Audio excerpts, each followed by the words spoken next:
আপনাদের মনের মধ্যে অনেক প্রশ্ন যে এই ছাগলটা রুম্বা কত ক্লিন আর এটার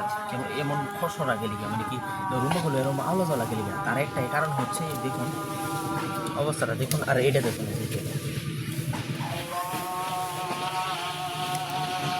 তার একটাই কারণ হচ্ছে যে বাচ্চাটা যখন ছোটোবেলায় দুধ না পায় পর্যাপ্ত দুধ না পায় তখন মনে করেন যে এই রুম্বাগুলো এরকম খসড়া হয়ে যায় ছোটো একদম খাটো খাটো হয়ে যায় আর কি এই হাল অবস্থা হয় যদি খালি দুধ না পায়। আর অনেকে তো চিন্তা করেন যে আমার ছাগল 8টা 10টা করে বাচ্চা দেয়, এটা আপনারা নিয়ত করেন, কিন্তু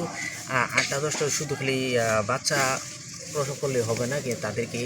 পর্যাপ্ত পরিমাণে দুধ দিতে হবে। পর্যাপ্ত পরিমাণে যদি দুধ না দেন এর মতো এরকম খাটা হ্যাঁ শুরুতে কিন্তু এটা ছাগলটার কোয়ালিটি অনেক ভালো ছিল, দুধ পায় নাই এবং দুধ না পাওয়ার কারণে যে এরকম খাটো হয়েছে রুম্বাগুলো এমন হয়েছে। তাই বলবো ছাগলের যত্ন নিতে।